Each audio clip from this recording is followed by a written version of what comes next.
seconds. Is this where the damn drumming and the music kicks in? Yeah.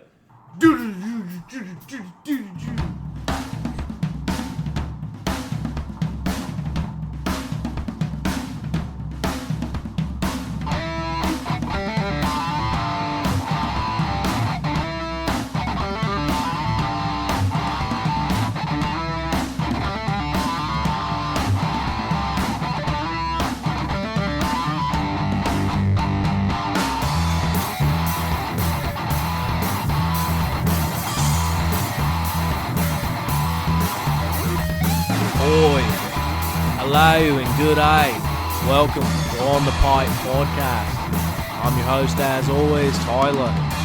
Thanks for joining me. All right, that's all I got. I don't do a very good Australian accent. But what's going on, everybody? Hello and welcome to On the Pipe Podcast. I'm your host, as always, Tyler Shepardson, and today is actually Wednesday, May the 18th, 2022, and you are just in time for another episode of On the Pipe Podcast. I was going to call it OTP Tuesday, but it's a Wednesday, and here we are. Anyway, started off with my horrible, god-awful attempt at an Australian accent because we got an Aussie-backed show coming for you today.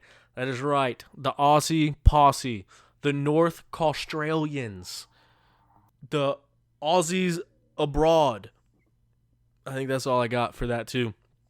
We got a really, really fun show, and it was cool talking to all these fellas. They're all good friends of the show. Lyndon and Strang have obviously been on several times before.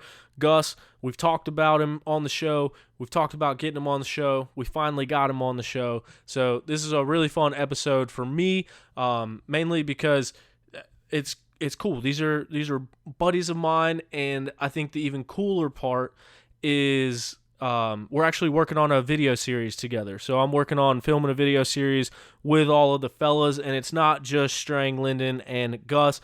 Gus's brother, Will Riordan, is here as well, and then their buddy Mason Semmons is also here as well.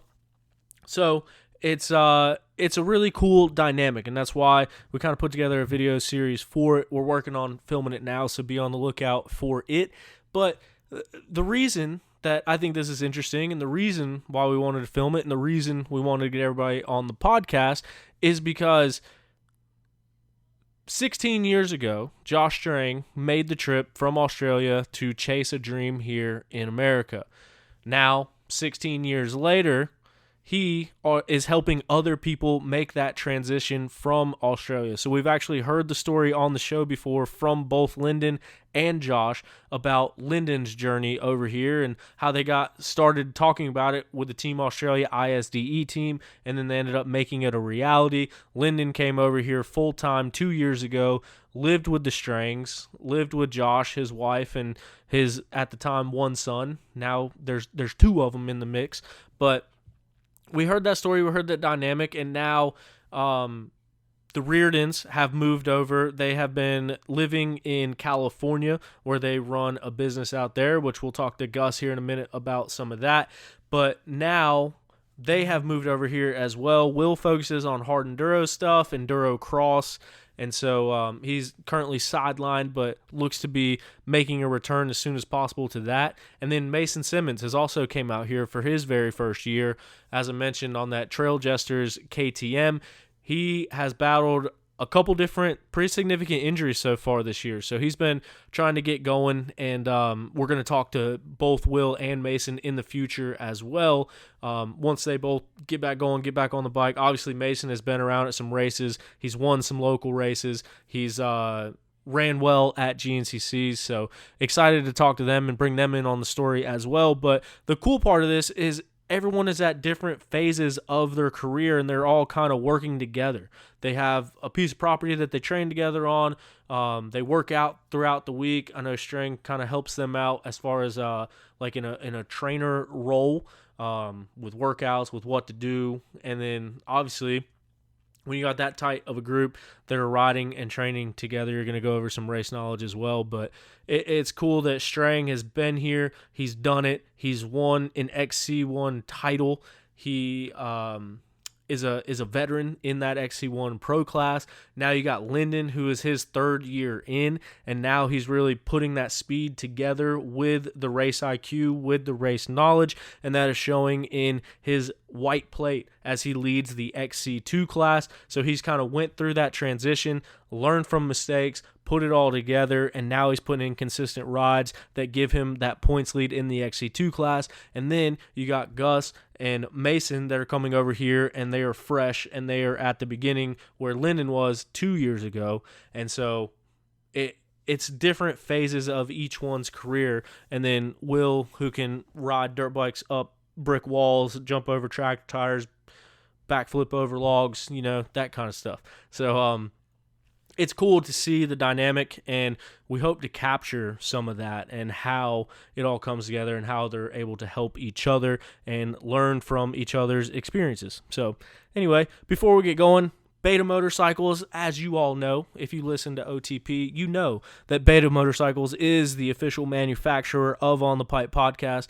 Beta Motorcycles has been family-owned and operated since 1905. They manufacture the finest enduro, trials, and dual sport motorcycles that are known for their premium quality and rideability. Beta Motorcycles are the best-looking bikes on the market, and they back it up with their superior performance.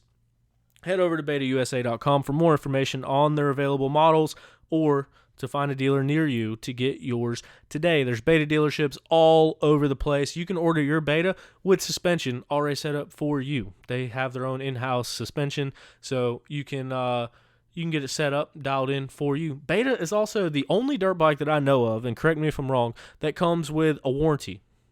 I've never heard of a dirt bike coming with a warranty. I think it's a 6-month warranty, but for an off-road competition use motorcycle, that's unheard of. So check them out, betausa.com. They make a bike for every occasion. They make one of every flavor, whatever you need a motorcycle for. Beta Motorcycles can get you dialed in on one. This episode is also brought to you in part by Zach Tussle at Raymond James Financial. Zach is a racer and a financial advisor that helps his clients win when it comes to retirement and financial planning. Sorry, that's the first time I've blundered that one.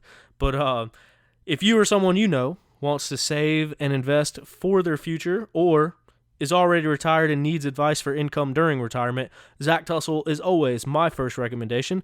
Find out more by Googling Zach Tussle or on their website at financialadvisorsdenvernc.com. So Zach Tussle is always my first recommendation, including with my very own money. So that's how this thing came to be, working together with Zach, and now Zach working together with OTP. Seriously, if you haven't looked into financial planning, look into it. The best time to start in your life was probably 5 years ago. The next best time to start was most likely yesterday. But the third best time to start is right now.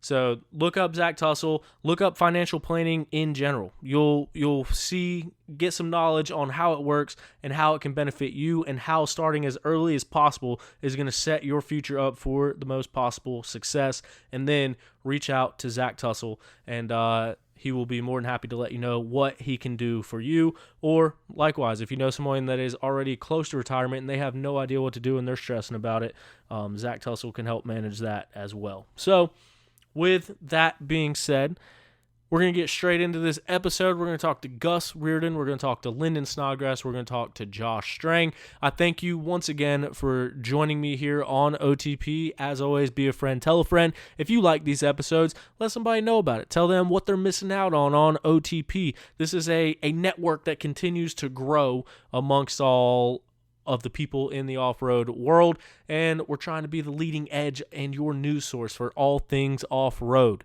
So, with no more further delay, make sure you hit that subscribe button wherever you're listening to us at. That way you can be the first one to get updated on the shows as they come out. So joining us now is our first guest of the evening, riding for the RPM KTM team. Coming over from the left coast by way of Australia, sitting 5th place in points in the XC2 class, Gus Riordan. Gus, how's it going today, man? How are you doing? Going good, thanks. Yeah, thanks for having me on the show. Yeah, man. Thanks for coming on. We got a whole Aussie posse edition of the show tonight, so it's cool. Yeah, perfect. I remember, I think late last year, you did an Instagram story saying I need to get on. Yeah. So it's finally happening. Now we're finally making it happen. So I had this idea for West Coast Wednesdays, but the problem is I don't know anything about West Coast racing. So I figured you're right there in the mix. You know them people. I don't know them people. Yeah. So I did that series last year. I did the WORCS and NGPC, which everyone calls them Big Six, sort of their old name. Well, that's what I call them. The NGPC, right? Yeah. Yeah. So you end up in second place at WORCS last year in the 250 Pro class, sixth place in NGPC, but it looks like you missed a couple races. How did your season go last year? How was it out there?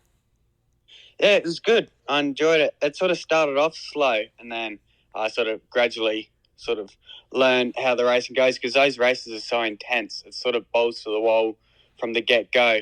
Like, over here it's different. You sort of pace yourself, but over there it's I don't know, it can range from a 4-minute lap time to a sort of 12, 13-minute lap time. So the intensity is so high, and it's sort of, all out.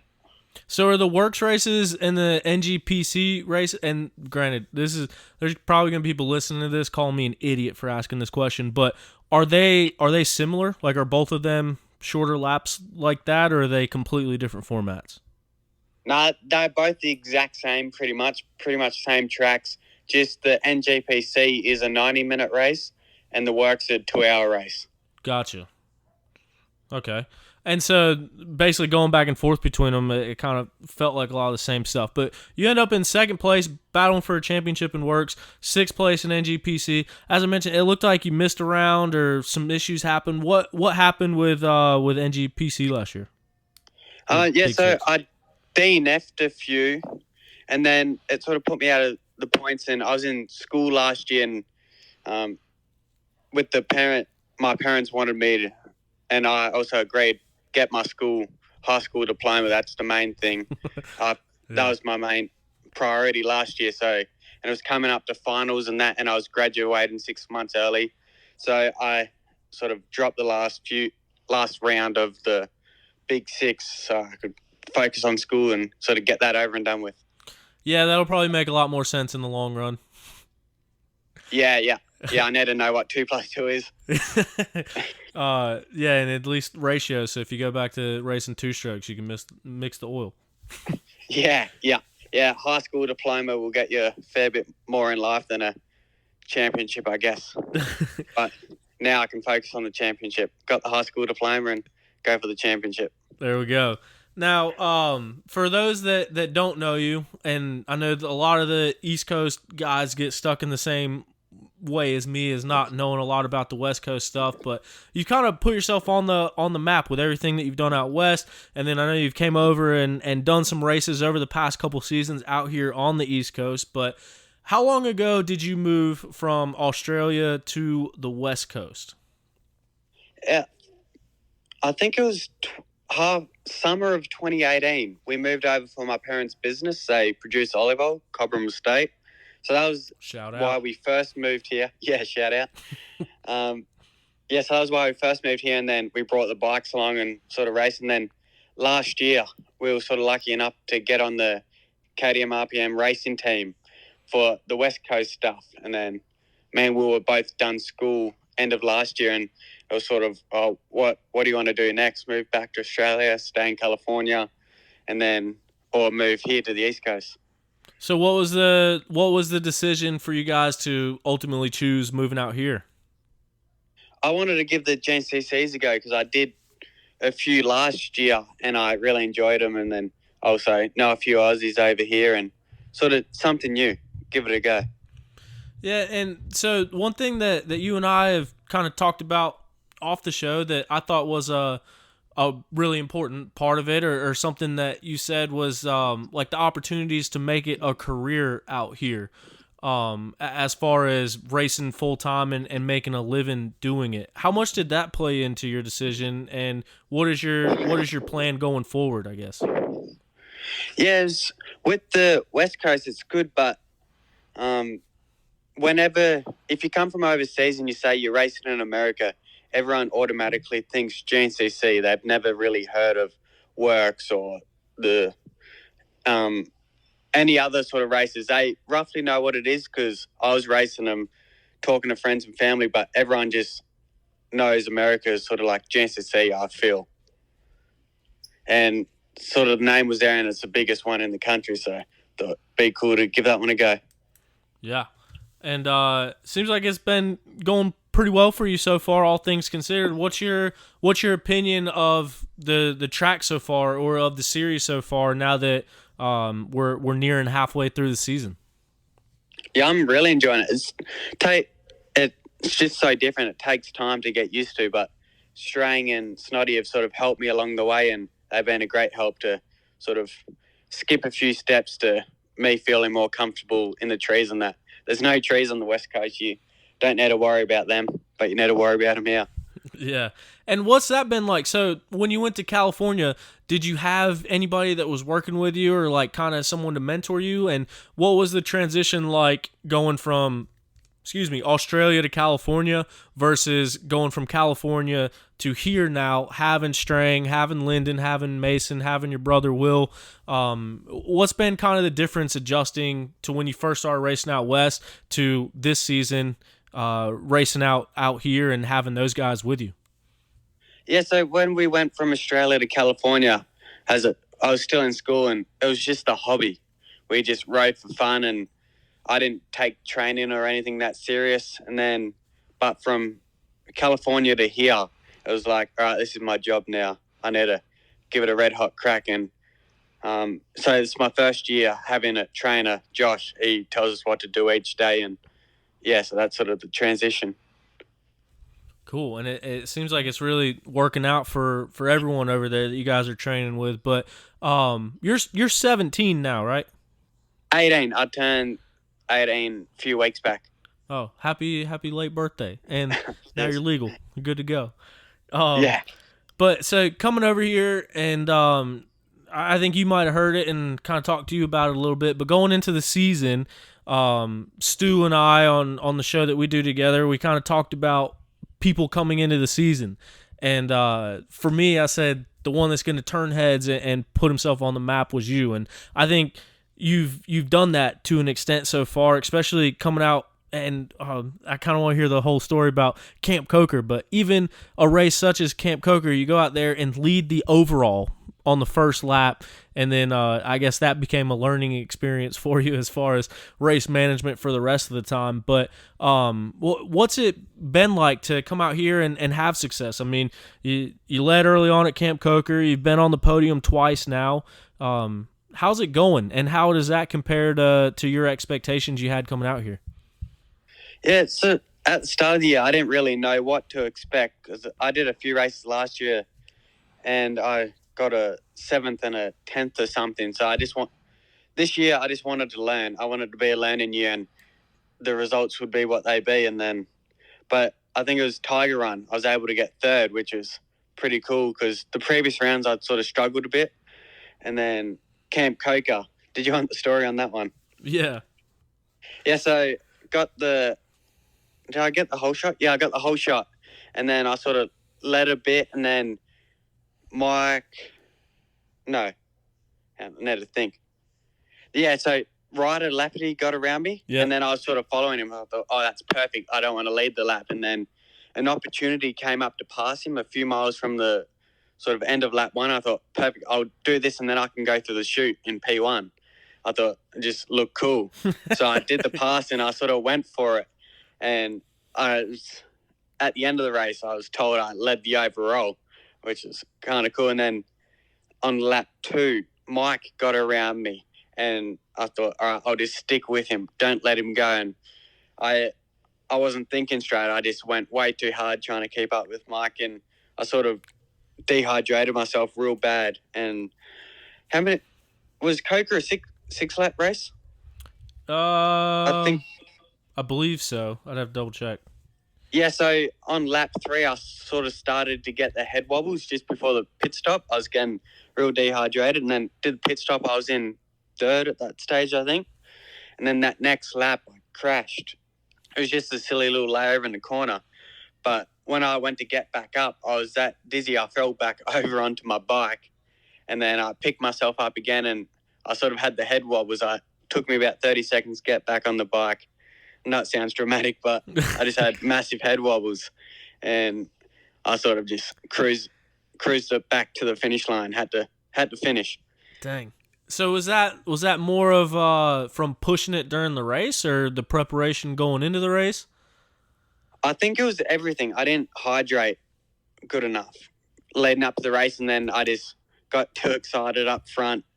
Bit of a rookie mistake, and sort of went too hard. Dang. It wasn't a big 90-minute race. Yeah. It was a GNCC 3-hour race. So what's been the hardest part about transitioning to the GNCCs? As you mentioned, obviously a lot more trees. It's doubled the time frame. It's probably more humid and hot at a lot of the races. What's been the most difficult transition so far? It's all fairly difficult. The races here are just so much harder, like on your body.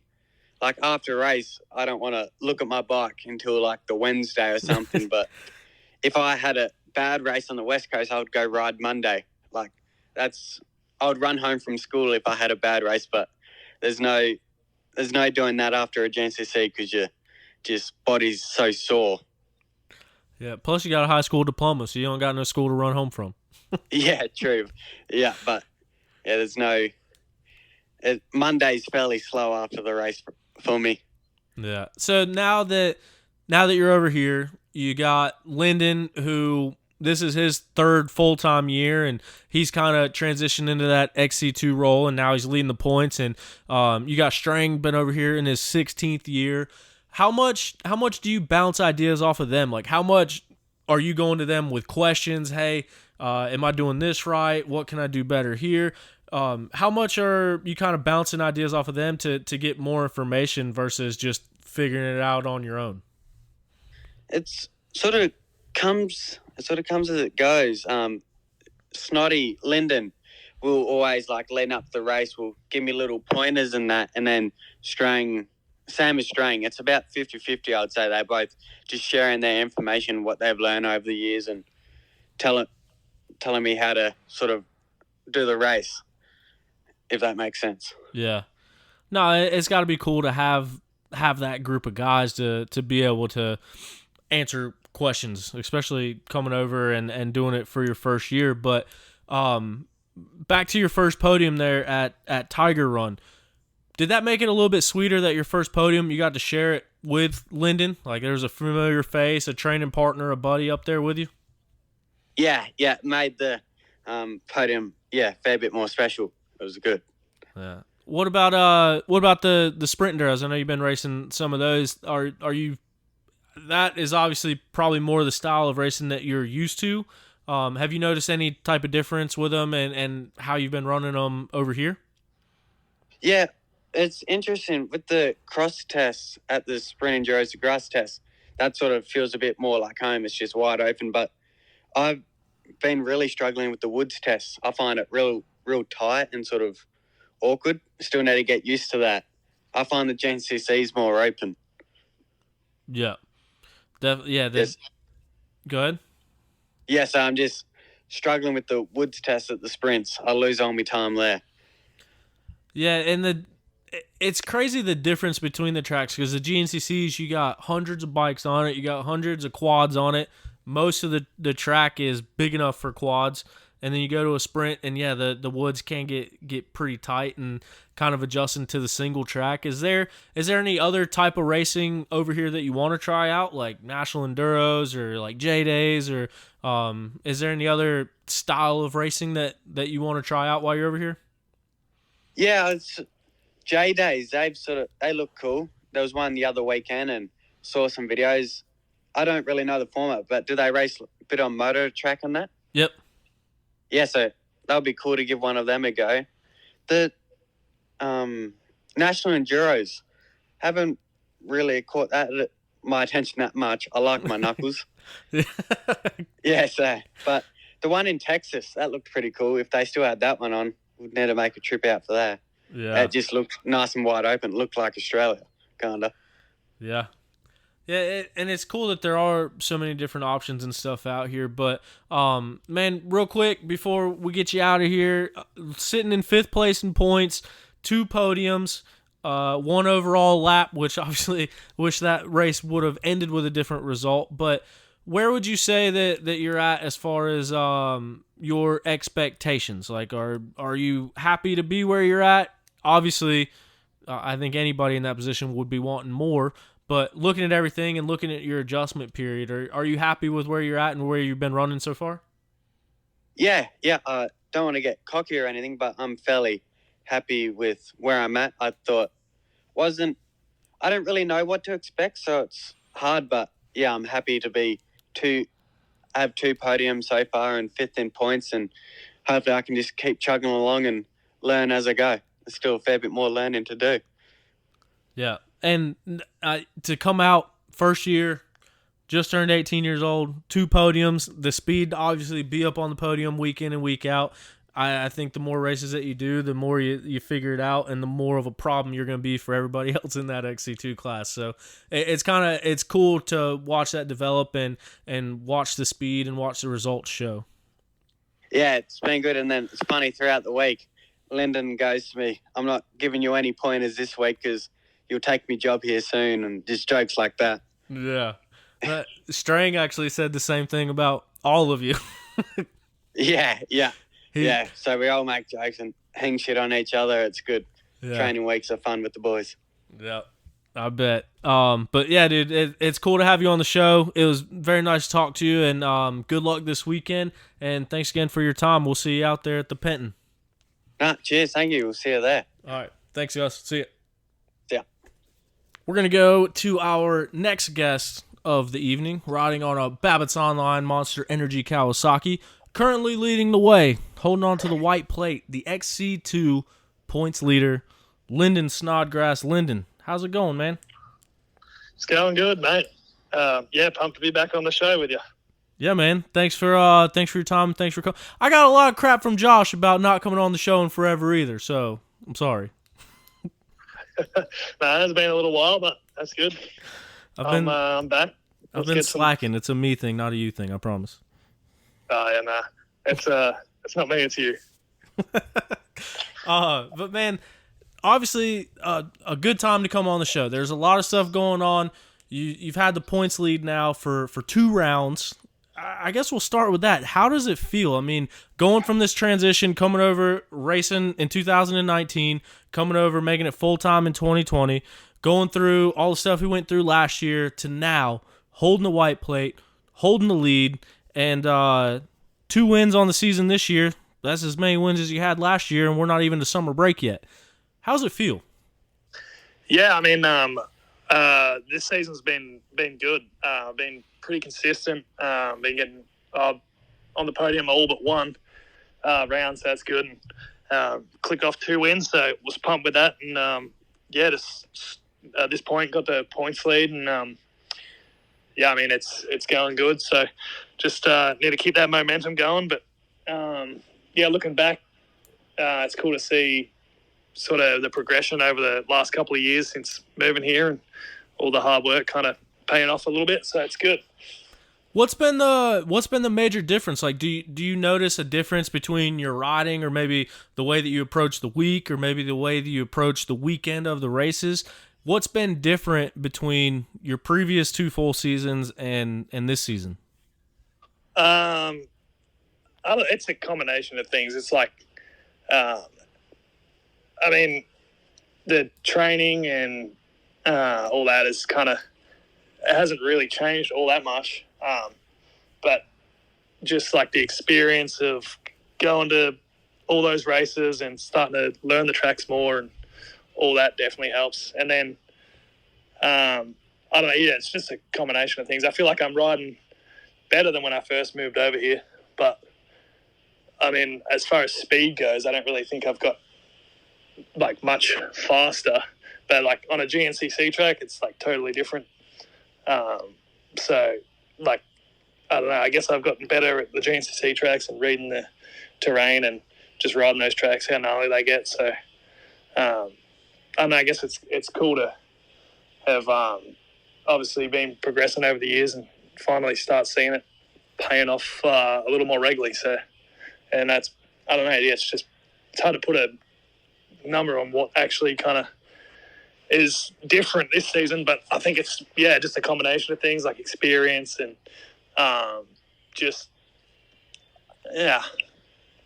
nothing really in particular, just. Yeah, you mentioned that like GNCC tracks are different as in what, as to like what you grew up racing and what you were racing back home, or what do you mean by the GNCC tracks being different? No, they're just different to obviously what I grew up racing, but just in general, like the tracks are so beat, and I know ATVs race on them, and just the bumps and everything just get totally different, and it's never really like a, I don't know, 6-day style track or something like that, or like a sprint track, which I would have commonly been better at, sort of like as I was starting out. But I don't know, it's just, and because the track's so long as well, you like got to remember the whole thing, and I don't know, it's just the tracks are just way different as opposed to like racing in Australia or anywhere else in the world, really. Yeah. How often do you, like, by the time the green flag waves on a Sunday afternoon, how many times have you seen the track? Like, how many times have you pedaled it? What do you typically do throughout the weekend to get ready? Really only twice max, kind of thing. Like, I don't know. I don't know how many other people do, but I think two's kind of what I would normally do. Sometimes I don't even do two. I do like one lap after the PM quads or whatever, and that's about it. But yeah, like if I could get two in over the weekend, I feel like that's perfect for me anyway. And then I can remember it the best I can and go from there. But obviously, even I do 2 laps pedaling. I don't remember every turn. Like as the race goes on, you kind of get the track more dialed in. But for me, it's just 2 laps. Yeah, and so last race. Walk us through that. You end up coming away with the win, but it was a battle the whole time, it seemed like. And granted, it was the first race I hadn't been at this year, but it looked like you and Gus were riding together a lot. And then there was a spot where you and Strang were riding together a lot. And then he ended up coming back on you there at the end. Strang did, but I'm sure you guys have had some back and forth about that whole thing. But how did last race in Indiana go? Yeah, it was fun. I kind of got off to a good start. Gus got the whole shot. And I think I was in third going through the first wood section, and then I got around Liam and then was just following Gus. And then Gus was ripping, so I was just following him, and then he made a mistake and I went by him. And then I kind of didn't have the track figured out that well. Like I couldn't really remember it all that well because I think I only rode it once. So I was like, shit. I didn't even really want to lead at this point. And then I think I messed up a corner. He got back around me, so I was just following him for the rest of the lap. And, it was fun. We were going sort of back and forth for the first couple laps, which was good. And then, Strang was struggling a little bit early on, and we ended up catching him. And he let us by. And then I didn't see him for a bit, and me and Gus were battling. And then I got a little bit of a gap on Gus, kind of at the halfway mark, and I was just riding along, and then I looked back and I seen Strang catching me, and then he was on one. I was pinning it, trying to keep in front of him, but then he ended up catching right up to me. He actually went. I got stuck crossing the creek, and he'd already caught me, but like I was leaving the creek and I got stuck, and it was funny. He just rides past me, staring at me. I could almost see him laughing. Oh man. And then I tried to keep up with him, but he was gone. Yeah. The old diesel just kept the pace up and left the kids in the dust. Dang. Yeah, he's been doing it for a little while, so you'll have that on them big jobs. Yeah. No, he was going well. So looking at your race season compared to just say last season, for instance, last season there wasn't, and correct me if I'm wrong, but there wasn't a lot of times where anyone straight up outran you or you straight up got beat. It seems like all of your times or all of your positions were still top fives, top threes, podiums, clicked off a couple wins, and then some races where there was mechanical issues or and not necessarily mechanical issues, just like freak racing incidents. So it seems like you've been right there at the top, running with the top guys, running in the top five, but it's been this year less mistakes and more solid runs getting put together. Have you noticed that, or has there been any difference in that between last year and this year? Yeah, definitely. I mean, like last year, I was rushing a lot. Like if I wasn't at the front, I was always panicking or something like that. So I was just, riding kind of tight and out of control. And then, I don't know, I made a lot of mistakes trying to catch up to the front often. And, had a couple of weird things going. Like ripped a radiator off and a few things like that last year and had a couple of problems with that. But, obviously I did have some good races as well. But, I don't know, I feel like just this year when I get in that situation, if I get a shitty start or like I'm back a little bit, I just try not to panic as much and just focus on riding. So I don't know. Yeah, I feel like and that's like a part of like learning it as well. Cause like, definitely the first 2 years, if I got a bad start and I wasn't at the front, I was like pumped up, like trying to get around people, just taking terrible lines and just being impatient. So, definitely like just, I guess, learning from that a little bit. But yeah, I don't know. It's one of those things, I guess.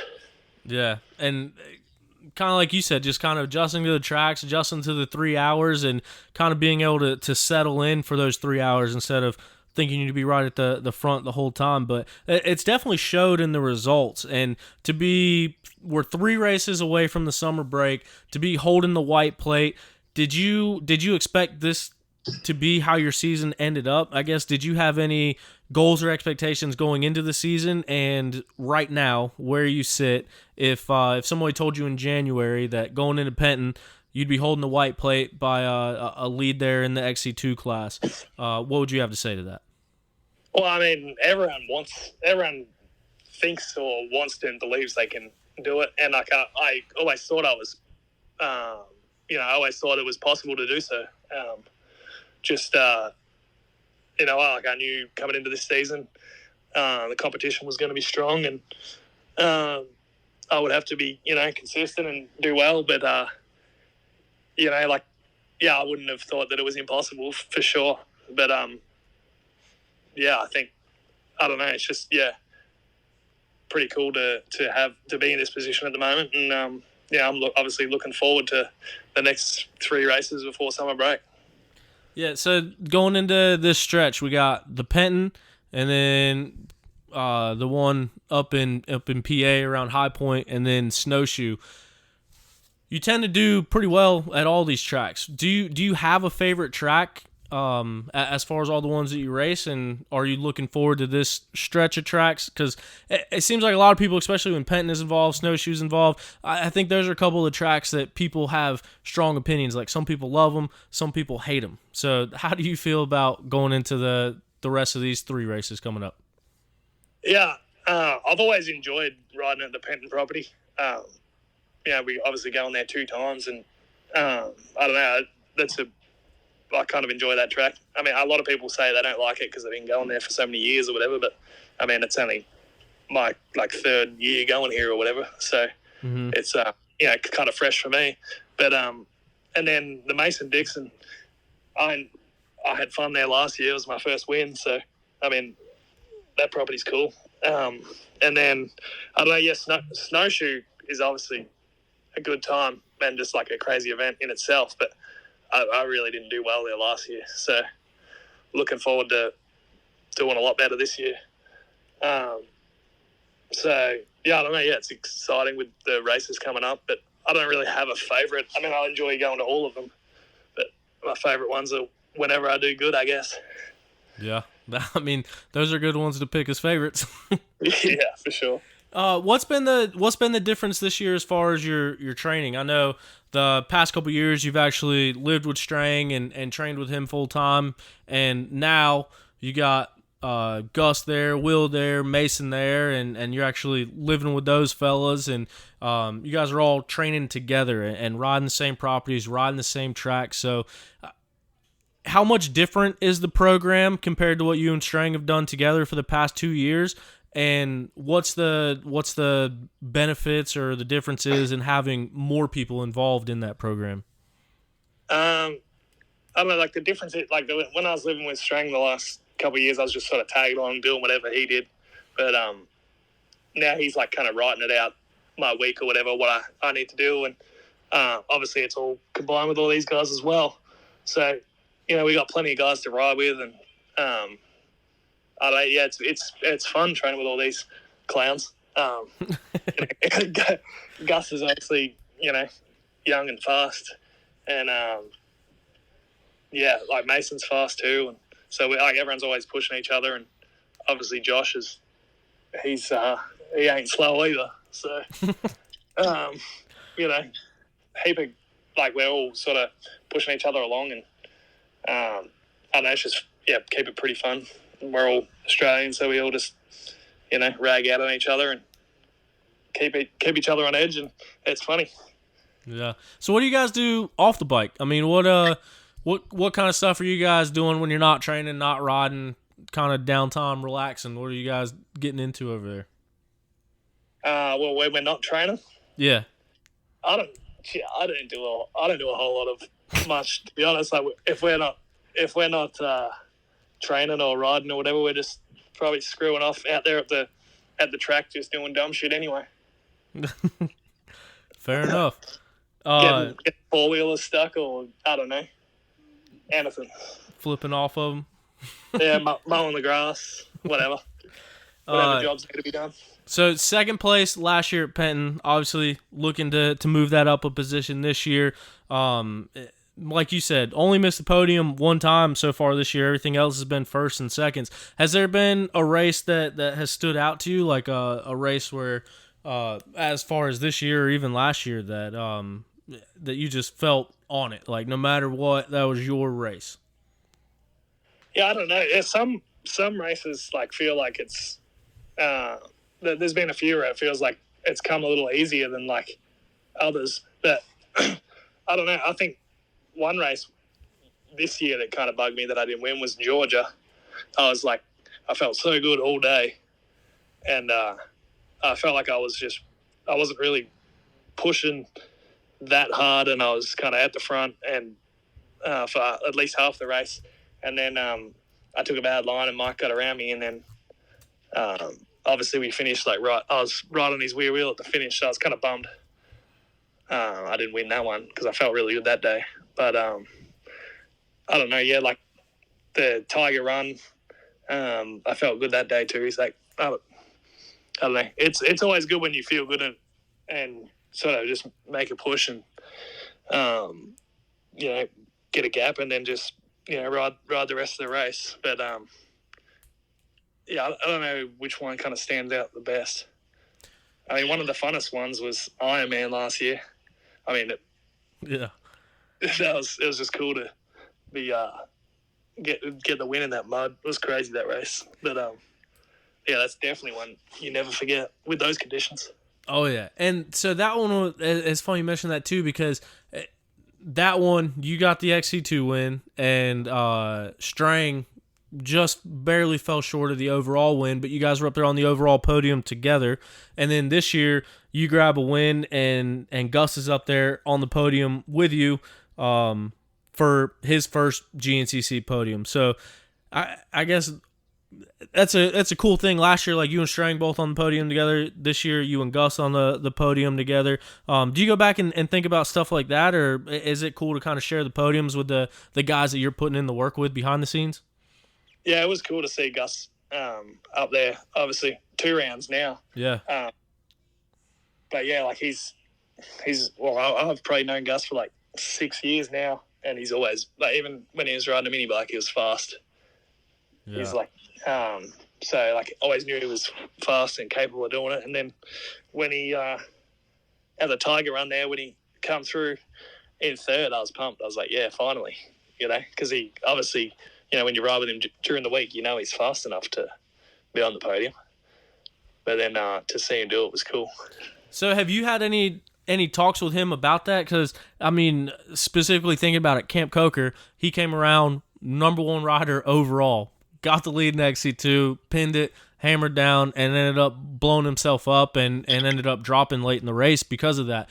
But as you mentioned, as you gain more experience and you gain more time at the GNCCs, you just mentioned how that kind of limited your mistakes and how you're able to pace yourself better throughout the race. Is that something that you guys talk about at all? I mean, do you let him know mistakes that you've learned from? I know we talked to Strang and he kind of mentioned sharing some of his experiences over his career with you guys.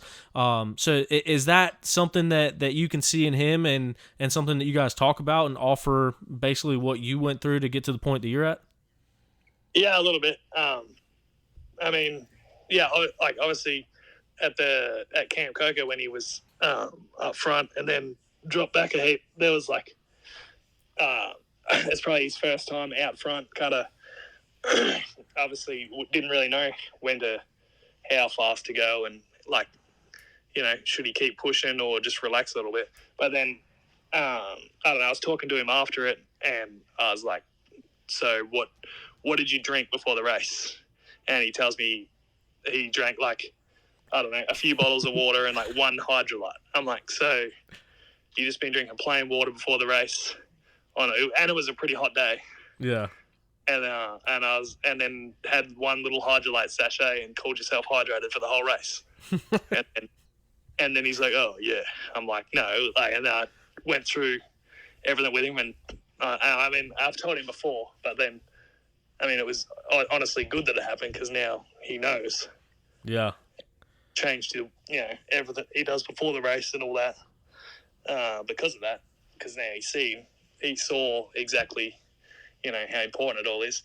And then I was asking him, I was like, so, what did you have in your hydration pack and all this? And we went through it all and kind of, I told him what I thought. I'm sure Josh went through it with him too and give him a bit of insight too. But yeah, so he's since improved all that. And I think, I don't know, stuff, little things like that kind of, I'll help the little fella out if he needs it. And I know it probably seems like I'm harping on it, but part of the reason that I guess we're trying to do some film stuff and some behind the scenes stuff and having all three of you guys on the podcast and stuff tonight is that dynamic and how you guys are all in different stages of your career. You're 3 years in, Gus is his first year in, Strang is 16 years in. How many of those conversations did you have with Josh over the past couple years to get to this point? Like how much I guess a role model, I don't know if that's the right word, probably the right word, but how much has he been able to help you out to get you to this point where now you are kind of a veteran of that XC2 class and you're managing your races and stuff better. I know that obviously you've had the biggest role in that, but have you been able to ask Josh those questions or bounce some stuff off of him, or has it just been kind of a learning experience? Yeah, I mean, I kind of learned a bunch of stuff or just, sort of followed along from what he would do and learned as I went. Obviously, if I needed help with something, I'd just ask him, figure out what he was thinking on it. But, I don't know, it's been good because obviously, I mean, everyone's different in the way they do things and stuff anyway. But, if I'm ever unsure on something, I get his opinion on it. And so it's been good to have him to sort of lean on that. But, I mean, again, like everyone's kind of, like not everyone does. It's not the same thing kind of works for everyone, so everyone's a little bit different. But, it's always good to ask around and get other opinions and stuff. Yeah, for sure. So changing topics a little bit here, and I'll let you get into as much detail as you feel like getting into this one. What's been your best Shoei and what's been your worst Shoei? I got two specific ones in mind, but like I said, I'll let you give whatever details you feel necessary. Worst Shoei Ironman, because it was basically mud, and I was coughing it up and it didn't taste real well. Good. Yeah. But best shoey. There's really only been one other shoey, and it wasn't that great either, to be honest. Had a little bladder incident during the race. Forgot about it. Did the shoey, and then was thinking about the little bladder incident I had. So I basically just drank my own piss. Those were the details I was letting you disclose. Yeah, so I was little Bear Grylls tactics, sampling the urine, obviously dehydrated after the race, a little bit of champagne, a little bit of urine. Didn't taste that good. Got the job done though. So Big Tom, obviously, that was his number one question, is he wanted to know what was worse, the Iron Man shoey or the piss shoey. Yeah, well, when I told him about that, he was just laughing. He thought that was hilarious. Yeah. Oh man. Well, cool, man. I appreciate your time for coming back on the show. It's good to talk to you again. It's cool to see the success you've been having this season. Man, that bike, it looks pretty good with a white plate. I think you should consider keeping it on there. I like the look of it too, so we'll see. But yeah, I'm pretty happy with it the way it is, so we'll try and keep it like that. All right. Well, good deal, man. Thanks again for your time, and good luck this weekend. We'll see you out there. Thank you. All right, and now we're going to go to the ringleader of the whole operation, Josh Strang, joining us once again on the Pipe Podcast. Thanks for coming back on and giving us your time. And going into the Penton weekend, I feel like it's a good time to be on, because that was the race that you won last year. So what's your thoughts on the weekend and where you stand heading into round 7? Yeah, well, first off, it'd be good to be back on OTP. So it's been a couple of years since I've been on, so it's finally nice to get the invite to be back on talking to you. So man, can't complain. The Penton's coming up this weekend, like you said, and last year went well, and it's just this year just trying to get back into it and trying to get back to being 100% healthy and back into race shape. So we'll see how it goes this weekend. Yeah, and obviously a lot to go on there, and as far as the updates and where you stand and how you're feeling going into this weekend. But as I was getting ready for this and kind of looking into the whole thing and looking at everything as a whole, as far as your training program and all the guys that you're training with and helping out and stuff, this is year 16, man. Year 16 that you've been over here in America racing at the GNCCs. What's that like, man? What does year 16 mean to you? What does all that mean in your career? 16 years is a long time. I think actually last year after the Penton, I said 15 years at any job is quite a long time, and to go 16 years racing professionally. These races aren't always the most enjoyable. Obviously with the highs and lows and injuries and like unknowns of salaries and money and all that throughout the years, it's definitely been stressful and given me some of the grey hairs I've got already. But it's something that I would never really dreamed of doing for this long. So I've got the bull by the horns, that's for sure. I'm going full steam for as long as I can. So it's good, still enjoying it, man. It's I'm having a lot more fun these mid-teen years, I guess, racing than I was at year 10 or 12 or whatever. So right now I feel like having fun at this age is what's keeping me going and keeping me fairly competitive. So you mentioned that you're having more fun now than you were just even a few years ago. What's the difference there, you think? What's making it more fun now than it was? I don't know. I think you get caught up. Like, there's so many things I would do different. There's a lot of things I wouldn't change. Like, I wouldn't change a single thing of some things, and then there's some other things that I would just do different. Like, for example, back in 2009, 2010 was when I probably won my most races, and I just never there was never a celebration there. Like, so I'd get done, win the biggest off-road race, like off-road round, so a GNCC round in the world it would have been, and it's like I just go home and I don't know, go to bed, or not saying that I need to go party, but I need it. Like, I wish I would have went out and celebrated, whether it be have a few more beers and go out to dinner and hang out with some friends. There's like a lot of things like that where I would have changed. That's what I do now. So if I have a good race, currently, I'm not going out and getting destroyed on the beers, but I'm going out with buddies and we're having a good, like, we're celebrating, because it really is an accomplishment to finish first, second, or third, at the highest level of the sport. And there's just things like that I've learned throughout the years that I wish I would have known it years ago, because I would have soaked up the accomplishments a little more and celebrated and just had some more fun with it. So really, that's what I'm doing more often. Like, I'm enjoying the ride more, where before it was more of a, you have to win. That's all you can do. Like, it's just all about winning, where really racing the motorcycle is. I think I've heard Stu say it, and there's honestly, he kind of gets it. And I feel like over the years, I've learned that as well. And I think you have to wait till you get older till you learn it. Is we're an advertisement for the company. We're not.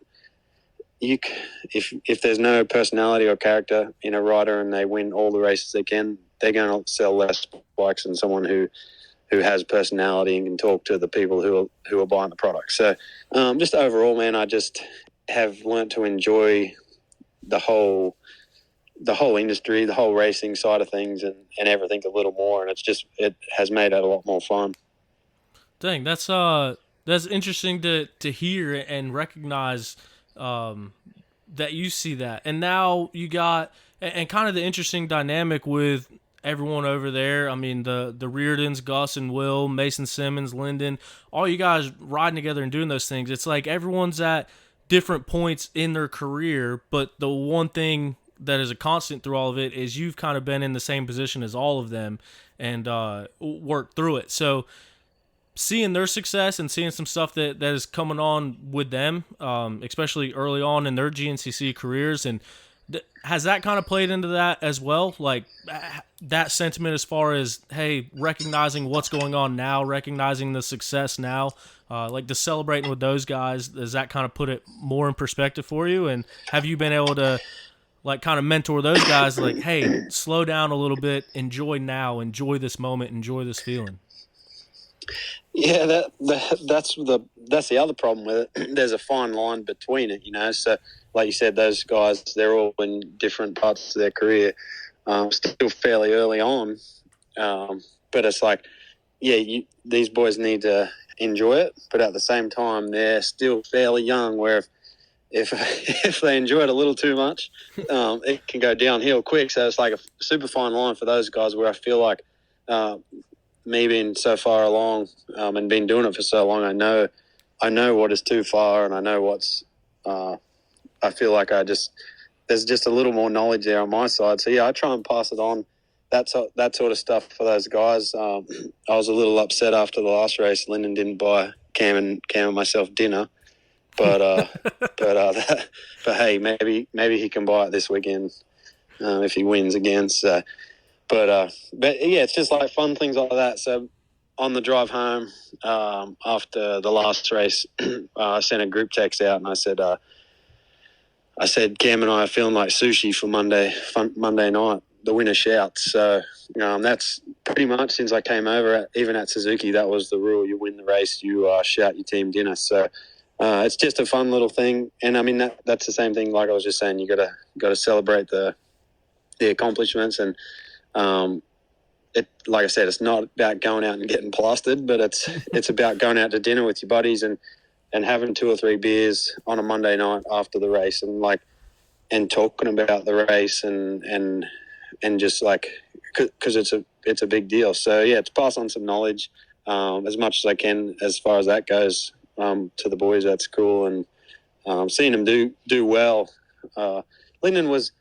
Lyndon's been doing well for the last couple of years, so for him to do well, it's kind of, I expect that.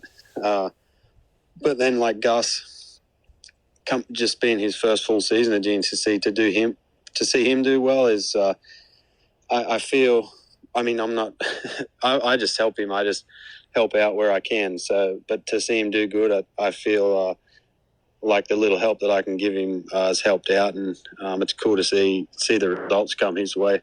I mean, Lyndon obviously as well, but like I said, I expect him to do well every weekend. Where Gus, I think at the start of the year, I'm not exactly sure what his goals were, but I was thinking if he was a 5th through 10th place guy every weekend, he should be happy with that. But now I think the expectations, the further we get along into the season, are a little higher. So it's cool to see improvement. Yeah, 100% on that. Just throwing this out there, you think Lyndon might have skipped out on dinner because got upset that you came out there with one arm and still put the hurting on him late in the race last time? He don't want to. He's like any other Aussie. He doesn't like spending money, so he just ghosted that text when it got sent. Oh, must have been bad signal, man. Didn't get it. Yeah. Speaking of that, obviously, been back on the bike for just a few weeks now, really, and getting back out at the races at the last round out in Indiana, and then coming into this weekend. Can you give us an update on the arm injury and where you're at now? How's it feeling? Is it something that still bothers you when you ride? Is it something that's not even in your mind anymore? Where are you at in that recovery process? Yeah, so I think it's about 10 weeks since the actual surgery. So I think like 8 to 12 weeks is when a bone is normally healed, I guess. Honestly, I'm no doctor, so I don't know.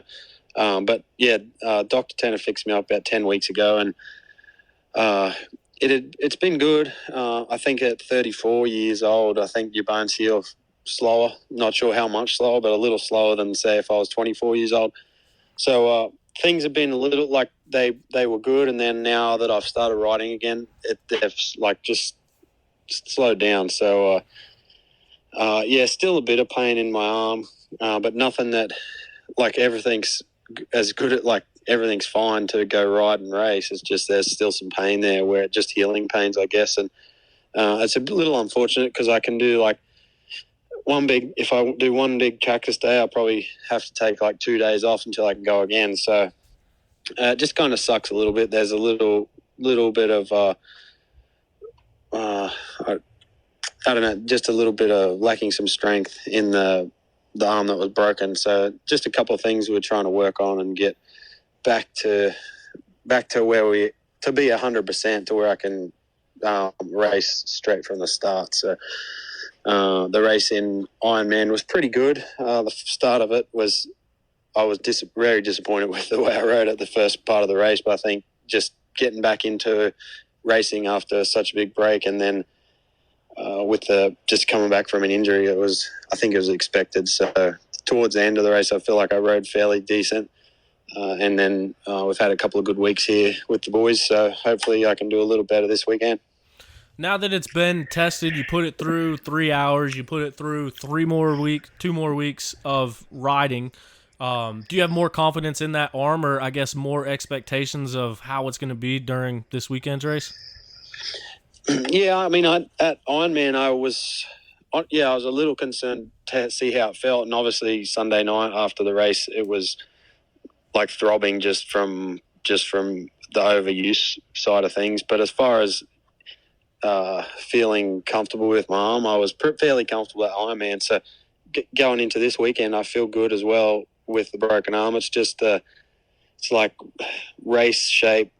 Just when you're trying to race at the top, the race fitness and the intensity just doesn't come straight away. So that's what we've been trying to work on the last few weeks since the last race, and we'll see how it goes Sunday.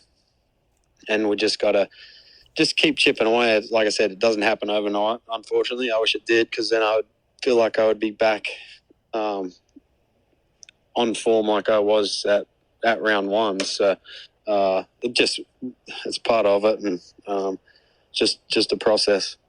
Yeah, I mean, coming out at round one, getting second place, starting the year off on a right foot with a fresh start, and then unfortunately everything that happened in Florida, I'm sure that plays a lot into the rest of the season. But now that you do miss some races, just from your level, being an XC1 guy, being a veteran guy in the class, this being your full-time job and your livelihood, how does that affect how you approach the rest of the season? Like, where's your mindset from here on out to close out the 22 season? Especially, I mean, now that it's been a little bit of a crazy season with people getting hurt and now even more people getting hurt.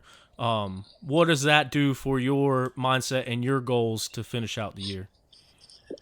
Yeah, I mean, I really don't know. I mean, my goals all year are to win races, get podiums, and will ultimately do the best I can for Babbitt's and Kawasaki. You know, so Yeah. whether the best, like I said earlier, if the best I can do on the day is a 5th place, then I need to be proud of that, and that's what it is, you know. But I believe when I'm riding at my best, I'm a podium guy every weekend. So I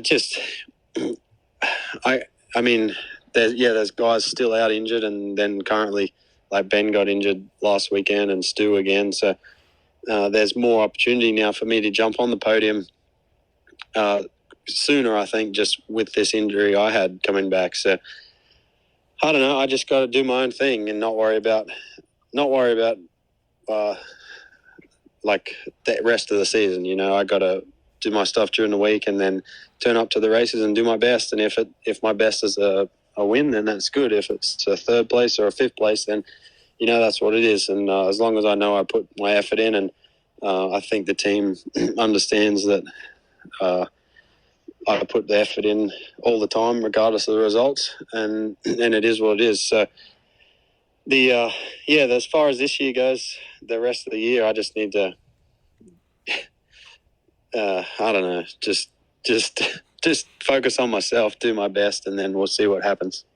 100%. So obviously the races are a lot better when they're capped off with a little champagne in the boot and taking a Shoei up on the podium. So that's the ultimate goal. But going into this weekend, Penton, as we mentioned, you won it last year. You have a lot of success here in the past. It seems to be a track that you do really well at.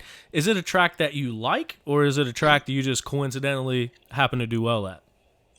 Yeah, I don't know. You know, it's a track that, like, especially they put the Penton section in, they have the tight stuff that doesn't really flow, and sometimes that doesn't really suit my kind of style. But yeah, for the most part, looking at results over the years, I've been fairly consistent and like decent finishes here throughout the years. So there was a couple of years where I think I was back a little bit, but the last three, I think I was on the podium. So I mean, I think it's just a track, and especially this place, you know, it gets super hot. I don't know what the weather's like this weekend, but this place can get super hot, and I think it's a demanding track where I think you have to be mentally tough to be able to finish strong. And I think that's where a lot of people drop off, is towards the last hour, you know. So I feel like that's where it benefits me. Maybe not be the fastest guy at the Penton, but I feel like I'm one of the strongest at the end. So we'll see how it goes. Cool. Looking forward to watching it happen. One thing that I did want to ask you, and we kind of mentioned it before about everyone being at different parts of their career, as far as everyone over there that you're helping train and riding with and things. I just wanted to ask you real quick, what is some similarities between when you came over here? Because I know Lyndon came over by himself and lived with you guys and had you to mentor, and that was kind of similar to your situation, I guess, when you first came over. And then Gus and Will, they got their family over here. Mason came over this year. What are some similarities to what you went through transitioning to racing in America versus what you see them going through? I mean, the the biggest similarity I see between the four of them is like pretty much Lyndon and I, or Mason and I. So Gus and Will, they actually lived in California for 3 years, I think, 2 or 3 years. So they've kind of been over here and they're accustomed to how everything works over here. Sure, it's an English-speaking country and all that, but there's differences and as far as getting visas and all that sort of stuff, and trying to figure out how to get paid and all that. It's fairly tough sometimes, especially if you do it by yourself. Like Gus and Will, their whole family moved over, so for them it was a little easier. I'm sure the racing is still the same level of difficulty, but just as far as comfortability, I would say it's just a little nicer to have your family around whenever you want them. So where I moved over by myself without my family, and I was relying on other people who I'd met, so Rodney Smith, and then like Jimmy Jarrett, and then the first year I was over, when I moved back to Hickory, actually I was living with Glenn Carney, so he kind of, like him being an Aussie, he took me under his wing and just helped me. He put like the second round or something, I think he had to pay for my motel because I'd ran out of money because I hadn't got my visa yet. So all the money I saved up in Australia to come over here to begin with was all gone. And without a visa, you can't get paid. So it's like he did a lot of stuff for me when I first moved over to help me get my feet under me, which is something that I always appreciated. And then throughout, like you said, I've been here 16 years, and throughout the years, there hasn't been many other Aussies like wanting to come over and give it a go. Milner came over in 15 and 16, but he was on a pretty good, he was on a good wicket, a wicket, which is like a good salary for all you Americans.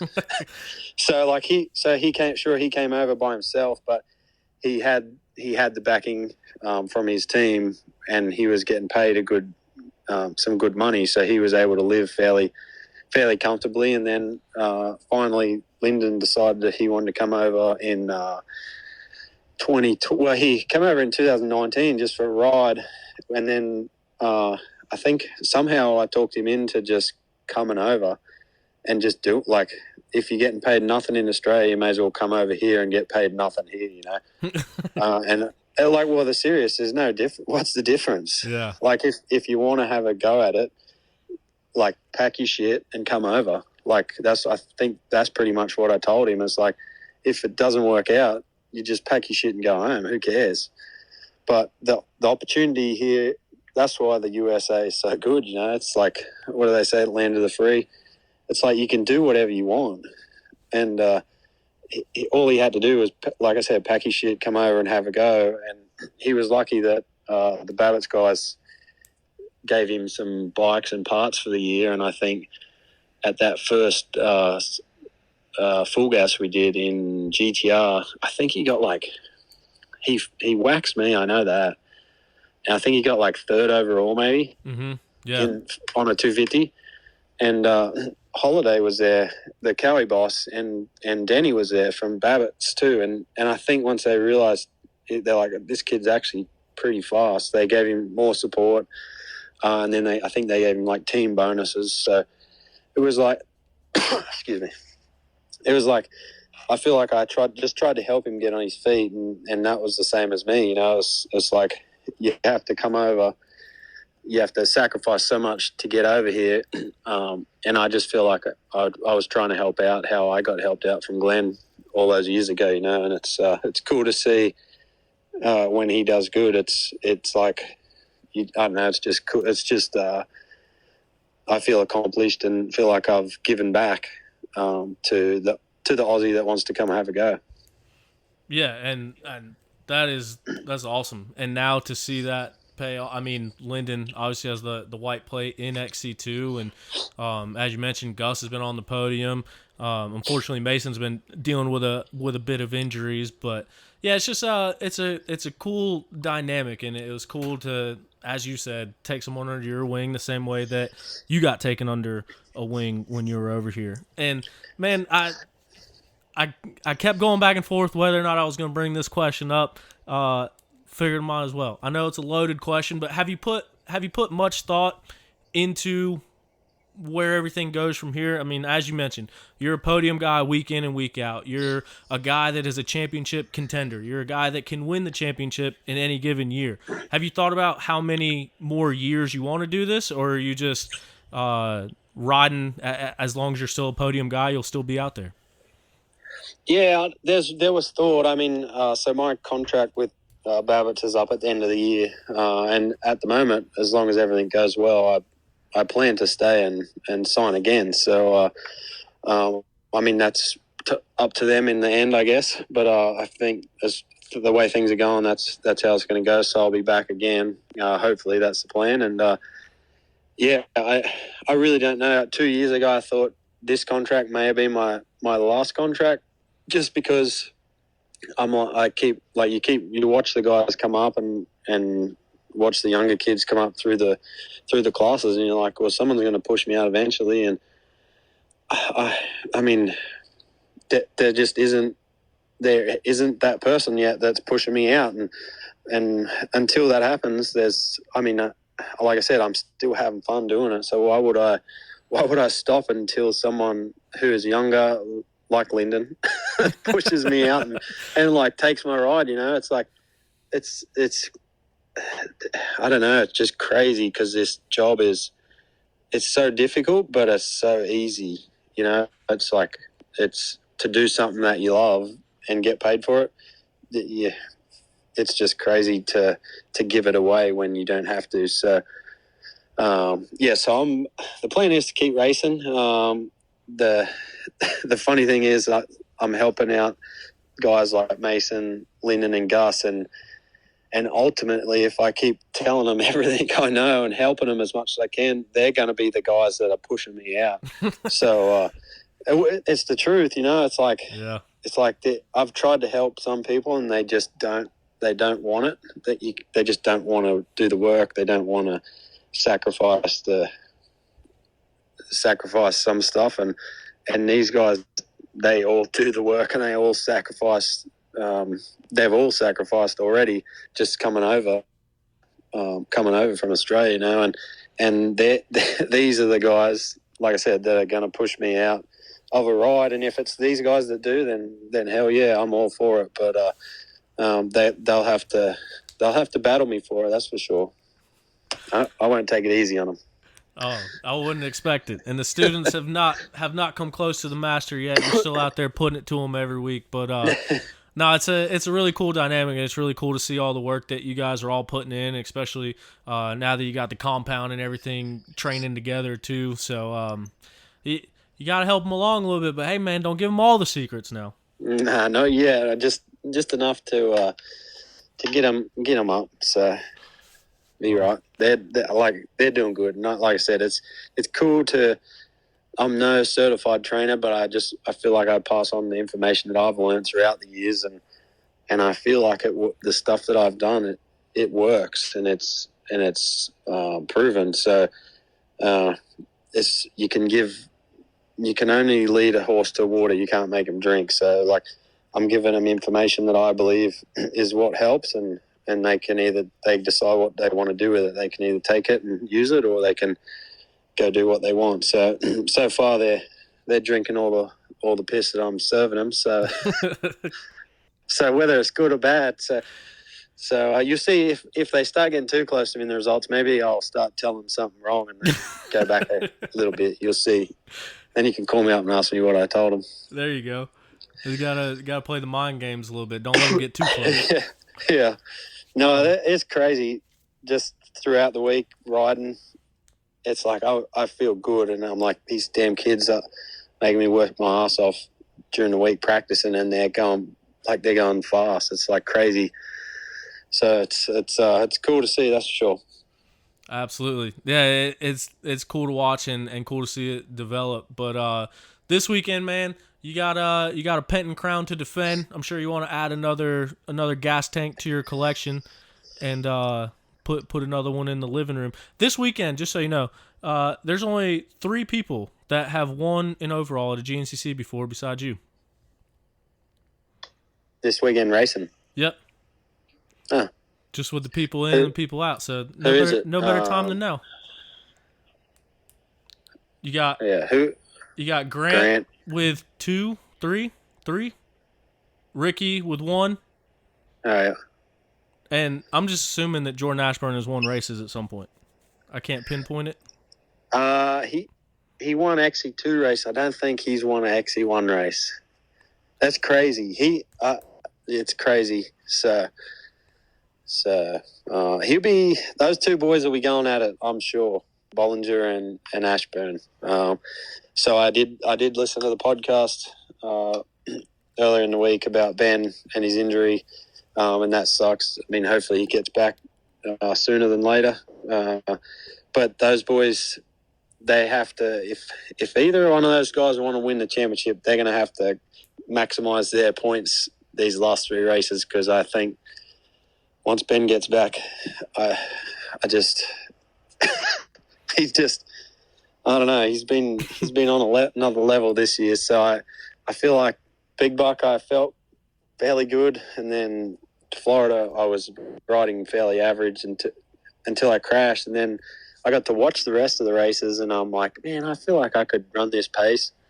But just I don't know. He's riding really good. It's crazy. So I think, if either of those 2 boys, Ashburn or Bollinger, they plan on beating him for the championship, they've got what is it, 90 points? Yep, 90 points. They on got the an board opportunity to make 90 points, and they better. I feel like if they have any chance, they need to make as many points as they can. So, honestly, I wish I was in that position, but I'm not. So it'll be cool to watch. Well, it'll be cool to race and get the points, but it'd just be cool to watch. Makes it more exciting for everyone watching, and will be interesting to see. Yeah, this one is definitely up for grabs. That's for sure. Yeah, but yeah. Like I wonder is Auntie shitting his pants? No, serious. It's like what Caleb won 8. Yeah. Yep. And then Ben won. Then technically Ben wasn't supposed to win last year. Right? It was. I mean, I feel like technically they thought Stu was going to win, but it didn't happen like that. And so it's at 9 championships. Yeah. I mean, that's a lot. And then Charlie won right before that, but that was on a Suzuki, right? Well, no, Charlie won on KTM, but I think Wibbs won in between Charlie and Russell. Gotcha. Right, because Charlie won 11, Wibbs won 12, and then Caleb won 13, I think. Then from then on. Who won the year before that? Do you remember? Yeah, shit. I don't remember that long ago, man. It's crazy. So. Well, hopefully you'll be drinking some dirty champagne out of a boot this weekend. Either way, wish you all the luck in the world. Stoked to see you out there, and we'll be rooting for you. And, see you this weekend, man. Thanks for joining us, and thanks for your time. All right, thanks for having me on. All right, we'll talk to you.